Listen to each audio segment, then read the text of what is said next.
Hey YouTube, this is Steve from Average Joe's Fantasy Football, and we're here to talk about quarterbacks and tight ends for the rookies coming into this draft. There's not a whole lot of videos that I've seen really about tight ends. Obviously, there are a few quarterbacks that a lot of people are mentioning, but I wanted to make sure you have a video because the draft is this week for the NFL, so I want to make sure you guys are prepared for any of your dynasty leagues and who you should be drafting for quarterback and, of course, tight end. So let's jump right into this.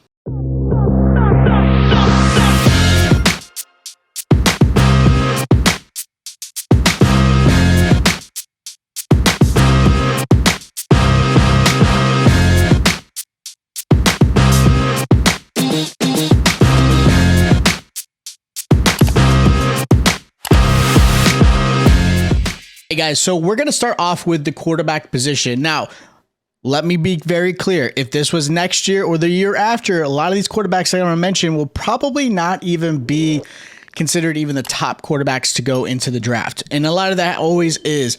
There are a lot of teams that will select a quarterback just based off of need, not necessarily based off the fact that that quarterback is going to be a stud for their particular team.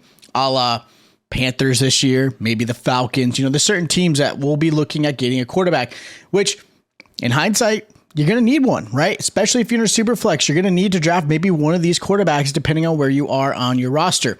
So this is my rankings. I have 4 quarterbacks that I'm going to talk about that I believe are going to be the top guys. I have 4 rankings here. These are my rankings based off of scouting reports, highlights, games that I've watched, and just what I feel could be a big difference. Now, of course, this can possibly change with the NFL draft on Thursday night and maybe Friday, depending on where these quarterbacks go. Maybe one of the quarterbacks goes to a team that isn't going to start at all, right?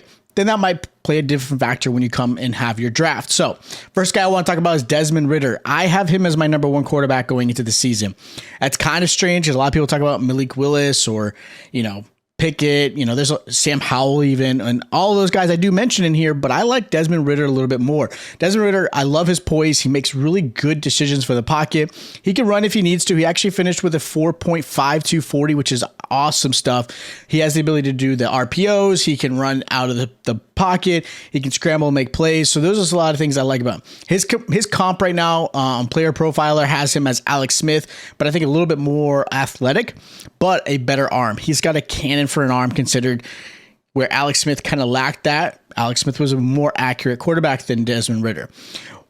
Last year, he had 30 touchdowns, which was awesome with the Bobcats. Again, very poised. He had a lot of his throws were just very good. He led the receivers really well.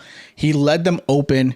They ran a route. You can clearly see he knew how to get the ball to his wide receivers and tight ends. He's got a good size of 6'3". So again, he can see over the line really well. He does have some issues where he tends to look at his first option.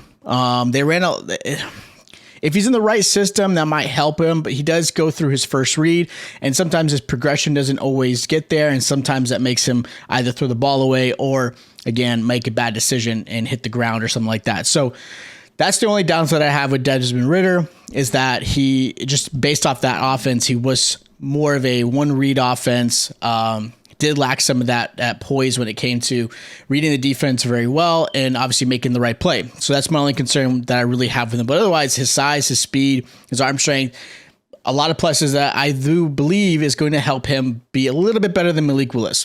Now, I have Malik Willis at number 2, and the reason why I have number 2 is just because there are a couple things I want to talk about. His going from Auburn to Liberty, huge difference in schools, different type of environment, different type of competition. So that does play a factor. And there's a reason why he left Auburn, because Bo Nix came in and essentially he had no job. So that shows a lot as far as his natural ability. Now, he does have a good arm. He can run, he can make plays, he can scramble, he can make plays off of the RPO, he can make plays out of the pocket. He's got that type of talent, and again, in this day and age, a lot of these players are like that. Look at, Kyler Murray. I'm not saying he's a Kyler Murray, but look at Kyler Murray. His size isn't great, but he can make plays, he extends the play, he can run out of the pocket, he scares you based off his feet. That's why I think Malik Willis will play a factor. Now, Malik Willis will probably be drafted before Desmond Ritter.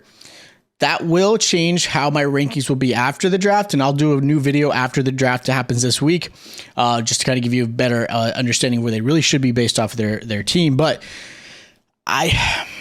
his size does concern me at 6'1". Obviously, again, you have Kyler Murray, who did well. He's like a Justin Fields height. I think Justin Fields was like 6'2" or 6'3", so Justin Fields was a little bit taller, but so it does concern me a little bit. His accuracy isn't great. He was averaging about 63% the last 2 seasons in college. There are a lot of red flags that I felt that's why I liked Ritter a little bit better. I think his athleticism and I think his potential is what I think a lot of people and a lot of scouts believe Malik Willis will be the number 1 quarterback. There's a lot of, mock drafts, him going to Pittsburgh, which I think might help. I still think Trubisky's a better quarterback than Malik Willis, but I'll take that one. You guys can put it in the comments if you want, but I don't think Trubisky should lose that battle. But Malik Willis is definitely going to be the first quarterback taken, but I still have him number 2. Now, the number 3 quarterback I have is going to be Kenny Pickett. Kenny Pickett, let's just get out of the way. Everyone's talking about it. He's got smaller hands. He did use a glove a lot in college to help with the, obviously grabbing the ball. Look, I have small hands. I know I wouldn't be a good quarterback at all, but his highlights, he does pretty well. I mean, he's got the talent. It helped him, win 11 games past season. They won the ACC championship. ACC is obviously a better school than, say, Liberty had as far as competition. So I do like Kenny Pickett. He threw for over 5,000 yards, which is phenomenal. He improved drastically compared to his previous season. He is a 5-year senior. He obviously redshirted. But he did finish 67% completion, 42 touchdowns last season. So you can see what his potential is. Again, not the greatest, conference as far as competition, but still a really good competition that he had all season. He reads progressions really well. His mobility can be A lot of comps I see him. Ryan Tannehill is one of those big comps. I think Tannehill's a little more athletic and obviously bigger hands. Oh, I hate to bring that up again, but he's very similar though. But he played in a one-read type offense. So just like Desmond Ritter, he tends to just look at the first option. And if he doesn't see anything, he might run. And that's not going to cut it in the NFL. He's got to be able to start to read defenses a little bit better. And that's something he'll learn with time. So I think with Kenny Pickett, I don't think he's going to be a guy I'm going to go after and obviously put in the lineup right away. But I think Kenny Pickett being in the right position could be successful. I think he's got some good talent. Again, being that this class isn't super crazy, you might just pick him up just to pick him up. I would go after him in the second round. Obviously the third round would be great in the fantasy draft, but I'm not going after him in the first round. That's me personally. I don't think he's got enough talent to waste a first round pick. I'd rather go after some of these deep wide receivers, and maybe a running back like James Cook or something like that, depending on where you are in the first round. Last guy I have is going to be Sam Howell at quarterback, obviously for North Carolina. He can get the ball quickly. He's got a really quick arm. He's got great zip on short, medium passes. Again, depending on the offense, more of a, West Coast, just quick reads, boom, boom, slants, quick outs. He's got that type of ability. His size does concern me. He's a little bit thicker, which is great. He can run the ball. He can take some hits. He can take hits in the pocket, which is great. He does tend to be a little jittery in the pocket, which is a concern. He kind of makes a throw when he really shouldn't because he felt like there was pressure and there wasn't. So he does have some lack of pocket awareness, which can affect him obviously in the NFL. I don't see him going until probably the third or fourth round in the NFL draft. But he's the poor man's Baker Mayfield, which is what a lot of people compare him to. He's got that type of mentality, the attitude, got good feet. He can run. Like I said, he does have those good zips on the short and medium throws. Very quick release, which is always going to help play a factor, especially in the NFL when you got to get rid of the ball pretty quickly.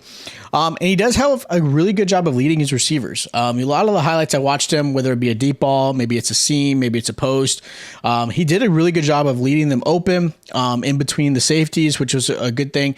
Again, his size does kind of worry me, and his progression reading is kind of a something of he desperately needs to improve on for me to really kind of spend a lot on him. Like I said, I think this is somebody you might get in the late second or third round in the fantasy draft and kind of sit him on your taxi squad and see how that goes. Now, as far as tight ends go, there are two really good tight ends I really like, and I do have a sleeper. Tight ends aren't it's not a Kyle Pitts in this draft, so don't go crazy. But first tight end I have is going to be Trey McBride. I think he's pretty much the unanimous number one tight end in fantasy coming into the rookie season. He had a huge target share of 34% last year, which was phenomenal. He had 90 receptions. He's actually sneaky fast. I think he ran a 4.61 in the 40, which was phenomenal, especially for his size. He's a good route runner. He reads zones really well. He'll read the zone. He'll know where the linebackers, safeties sit, and he'll sit and show his chest to the quarterback. So he's very smart when it comes to that. The one thing, again, depending on the offense he goes to, he is going to be more of a tight end, receiving tight end than he is a blocking tight end, which will affect him.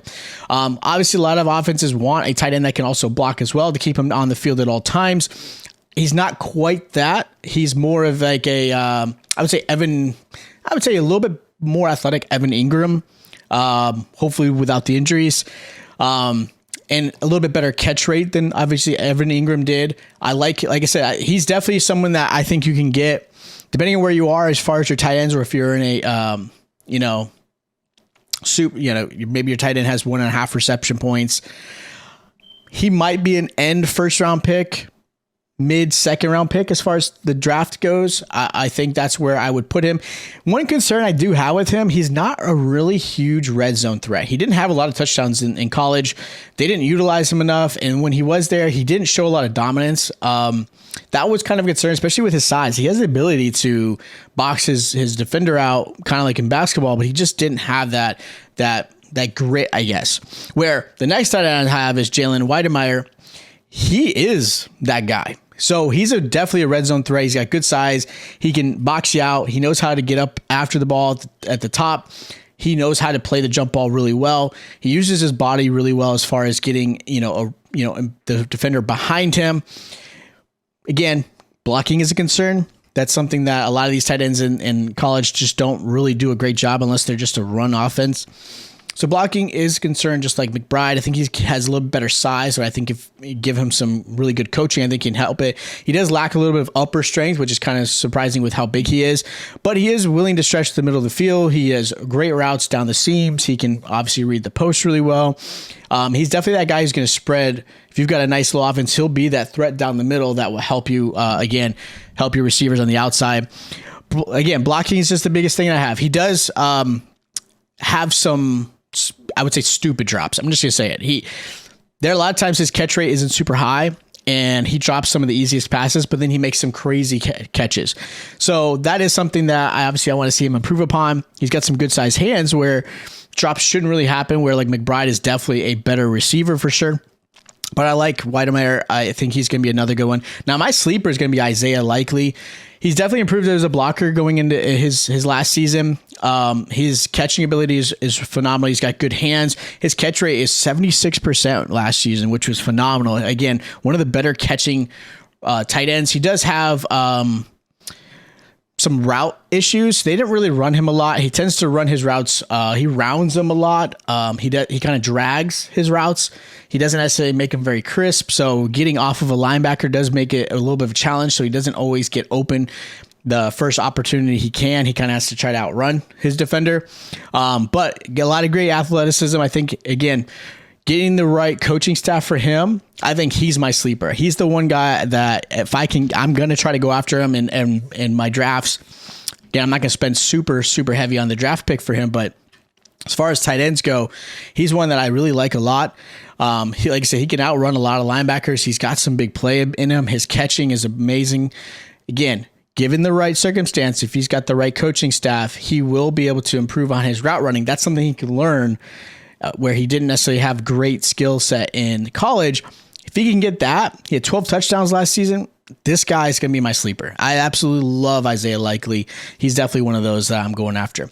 Last guy I have is Jeremy Rucker. Good size. He's definitely willing to block. He's probably the better blocking tight end of these four that I have here.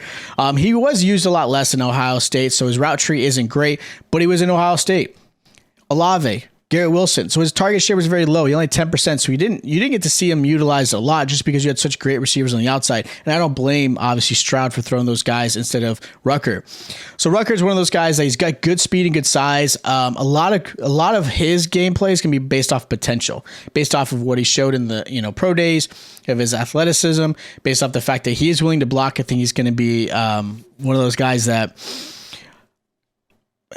You may not even have to draft him. I think he might fall to you. Maybe if you're in a 4-round draft, you might get him. He's definitely going to be one of my taxi squad guys if I am going to pick him up, just because I think he does have a year or two before you really start to utilize him properly. But I love Jeremy Rucker as far as the fact that he might be utilized more often as an overall tight end if they can get him more into the route running, just because of the lack of usage in Ohio State. So those are my quarterback tight end rankings coming into this season for the rookies. Again, let me know in the comments down below if there were other quarterbacks or other tight ends that you thought were better, or maybe you want to rearrange the rankings. Let me know in the comments as well. If you guys are new to the channel, make sure you hit that subscribe and the notification bell is on. That way you get notified every time we drop a video.